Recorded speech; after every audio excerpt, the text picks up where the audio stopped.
네, 안녕하세요. 철관입니다.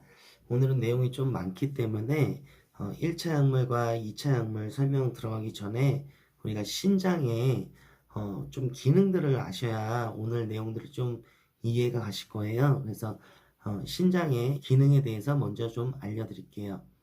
우리가 흔히 알고 있는 신장은 배설을 한다, 뭐 조절을 한다 이렇게 많이 알고 계시잖아요. 그런데 이 기능들은 간호사들은 정확하게 알고 계셔야 우리가 간호 케어를 할 수 있거든요. 순서적으로 좀 다 알려드릴게요.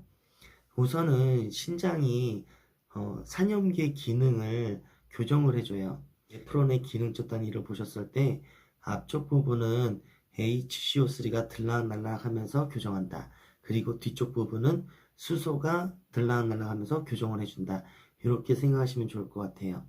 우리가 음식물이나 그리고 근육의 대사산물이 이제 배설이 될 때 대부분 이 대사산물은 산증을 띠거든요. 그래서 만성신부전 환자는 대부분 대사성 엑시도시스가 잘 오겠죠. 그래서 이걸 염두에 두시고 간호 케어를 해주시면 좋을 것 같아요.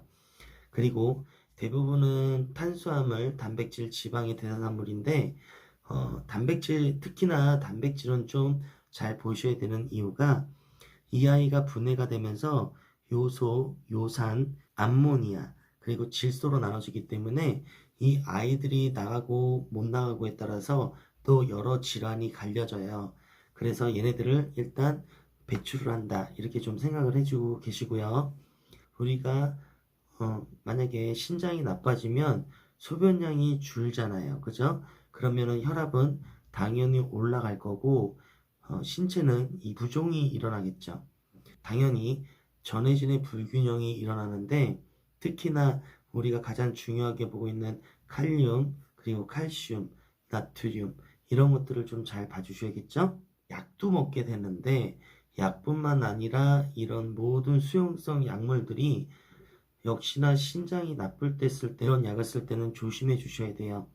특히나 우리가 항생제를 쓸 때 천천히 줘라 이런 얘기들을 많이 하시는데 이런 아이들은 천천히 주어야지만 신체에서 부작용이 일어나지가 않아요. 우리가 레닌, 엔지오텐신, 알도스테론 이런 메커니즘이 작동을 한다고 얘기 드렸는데 혈압을 조절하는 물질이 바로 키드니에서 나와요. 그런데 키드니 자체가 망가지면 레닌 자체가 나오지 않기 때문에 혈압 조절이 안 되겠죠. 그리고 조혈모 세포가 또 나와요. 조혈모 세포는 골수를 자극해서 우리가 RBC를 생산하잖아요. 그런데 만성신부전은 이런 생산 능력이 떨어지니까 당연히 빈혈을 동반한다라는 관점에서 환자를 보시는 게 좋겠죠. 이런 거를 해결할 수 있는 방법은 조혈모 작용을 하는 약물을 써야지만 치유가 된다는 것도 알고 계시면 좋을 것 같아요. 보통 만성신부전 환자들은 우리가 투석을 돌리잖아요. 투석 돌리는 자체가 RBC를 파괴하거든요. 그러면 또 빈혈은 악성화되겠죠. 신장에 이런 기능들이 있고 이런 관점들로 바라보시면서 환자를 봐야지만 우리가 간호 케어를 할 수 있겠죠. 자, 그럼 그림을 보고 보셨을 때 약 180리터의 물을 우리가 여과를 통해서 소변으로 나가기 위한 과정을 시작하는데 여기서 단 1%만이 소변으로 나가요.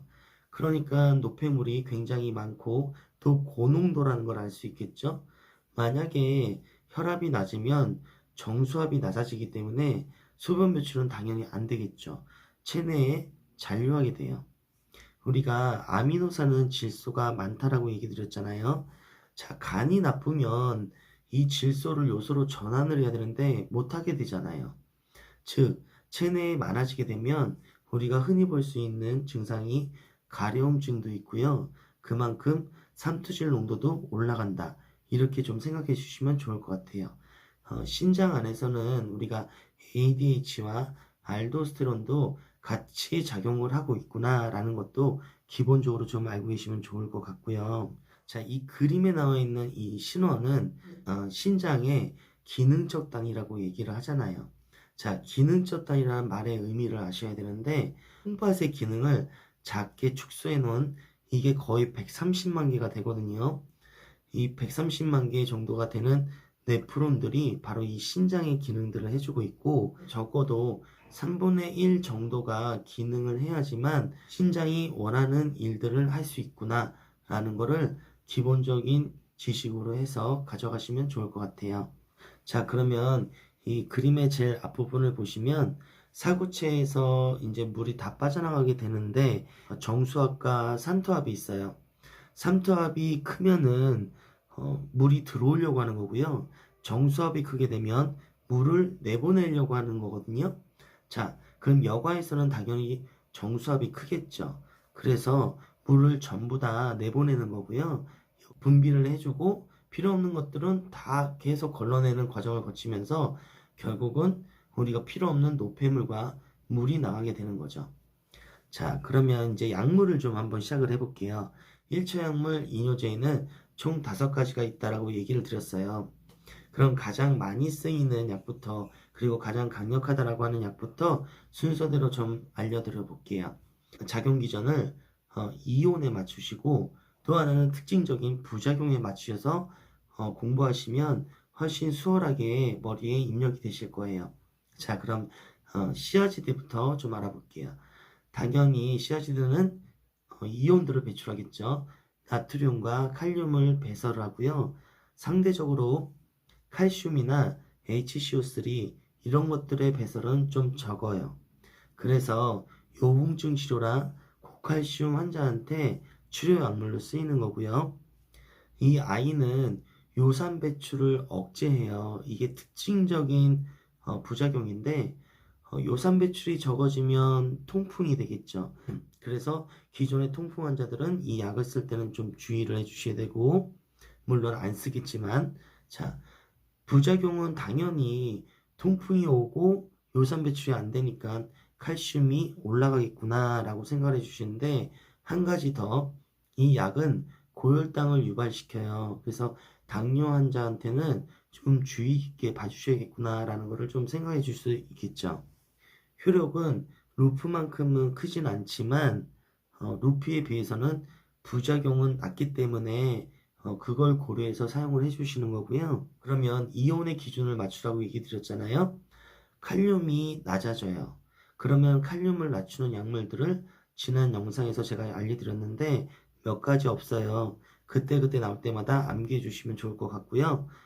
코르티코 스테로이드 제제, 그리고 디곡신, 그리고 정신과에서 한번 등장을 할 약물들이 있는데 이건 리튬이에요. 어차피 계속 반복이 되니까 이렇게만 알고 계시고, 이 약물을 같이 써주면 칼륨이 더 많이 낮아지겠구나 라고, 저칼륨 혈증을 일으키겠구나 라고 생각해 주시면 좋을 것 같아요. 부작용은 통풍, 아까 얘기 드렸던 통풍이 오고, 그리고 칼슘이 높아진다는 거, 그리고 고혈당을 일으킨다라는 거, 이렇게 좀 기억해 주시면 시아지드 약물은 끝난 거고요. 자, 그럼 두 번째 약물이 바로 루프 계열 약이에요. 가장 유명한 약물은 라식스예요. 이 계열의 각각 약물들은 제가 자막으로 처리를 할게요. 급성으로는 폐부종이라든가 우리 말초부종, 그리고 고칼슘, 고칼륨 치료제로 많이 사용하거든요. 그럼 부작용은 당연히 이뇨제니까 혈압을 낮춰주겠죠. 그리고 저칼륨도 올 수 있고 저마그네슘 혈증도 올 수 있고 다 거의 다 똑같죠. 이 루프 계열약은 이독성을 조심하셔야 돼요. 이명이 들린다거나 청각장애를 일으키거든요. 고요산 혈증도 일으켜요. 시아지드하고 많이 비슷하죠. 특징적인 거는 이독성이 있구나. 이렇게만 좀 생각해 주시면 좋은데, 그래서 우리가 임상에서 약물을 줄 때 천천히 주라고 하는 이유가 이래서 그래요. 보통은 이뇨제 주라고 그러면 그냥 한 번에 슈팅해 버리잖아요. 그러시면 안 되고 천천히 주셔야 돼요. 천천히. 그래야 우리가 이독성을 예방할 수가 있어요. 즉, 이 로프계열 약은 간단하게 시아지드의 고혈당 부작용을 개선한 약이라고 보시면 되고요.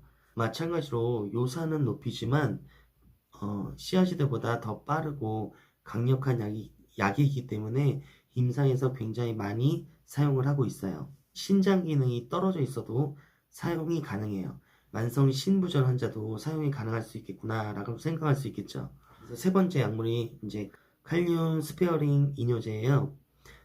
시아지드하고 루프 계열 약이 저칼륨 혈증이 가장 문제가 됐었는데 바로 이걸 개선하기 위해서 나온 약이 이 약인 거죠. 소변 배출은 하지만 칼륨은 배설이 적다라는 거예요. 저칼륨 치료에 쓰기 좋겠죠. 이 작용 기전은 알도스테론과 반대이기 때문에 기량제로도 사용을 하고 있어요. 바로 이걸 우리가 오리지널 기량제라고 얘기하고 있고, 흔히 알고 있는 약물은 알닥톤 이렇게 얘기를 드렸고요. 이런 약은 고혈압, 부종, 심부전 이렇게 쓰는 이런 환자한테 쓰이는 건 똑같고요. 안이 안 좋은 환자가 복수가 찼을 때 쓰는 1차 약물이기도 해요. 환자가 간경화가 오게 되면 신장의 혈류가 감소를 하잖아요. 혈류가 감소하면 레닌 메커니즘 활성화로 알도스테론이 나오면서 혈압이 올라가잖아요. 그런데 이걸 막아주는 게 바로 이 약물이에요. 부작용은 꼭 아셔야 되는데 가장 큰 문제가 역으로 고칼륨 혈증이 나타날 수 있거든요. 다른 부작용은 다 비슷하다라고 얘기 드렸고, 당연히 EKG상에는 우리가 톨티가 뜰 수 있겠죠. 이런 약물들은, 이뇨제들은 대부분 위장장애를 다 일으켜요. 그리고 어지럼증은 당연히 기립성 저혈압, 이뇨제를 쓰기 때문에, 그리고 조혈장애도 일으키고. 자, 그러면 네 번째 약을 좀 볼게요. 네 번째 약은 좀 생소하실 거예요. 아세타졸라마이드라는 약인데요. 이 아이는 이뇨제 치료를 하면서 쓰기도 하지만 환자가 만약에 녹내장도 있다 그러면 녹내장 치료제로도 쓰이기 때문에 이 아이를 선택할 수도 있겠죠. 그리고 이제 등산 다니신 분들이 굉장히 많아요. 그리고 가끔가다 이제 저도 한 번씩 처방을 받아서 먹은 적이 있는데 고산병에도 이제 예방용으로 쓰기도 하거든요. 근데 부작용이 또 있으니까 조심해서 쓰셔야 돼요. 오히려 저칼륨 혈증 그리고 신장에 결석이 잘 생길 수 있어요. 기전으로 생각해 본다면 요산 배설이 당연히 안 된다라고 생각해 볼 수 있겠죠. 그러면 암모니아 배설도 낮기 때문에 간경화 환자는 피해야겠구나라는 것을 또 알 수 있겠죠. 알도스테론과 반대작용을 하기 때문에 그래서 기량제로도 알려진 약물이고요. 알도스테론과 반대작용을 하죠.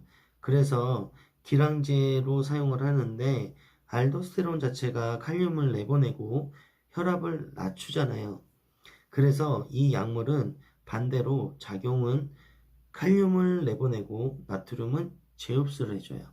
마지막은 우리가 마니톨이라고 하는데, 우리가 흔히 신경과에서 수술 후라든가 그리고 이제 외상성으로 해서 두 개 뇌출혈, 경막 외 뇌출혈이 있을 때 ICP가 올라가니까 이 두 개 뇌압을 낮춰주기 위해서 사용도 해주고 있구나라고 이 마니토는 좀 참고적으로만 알고 계시면 좋을 것 같아요.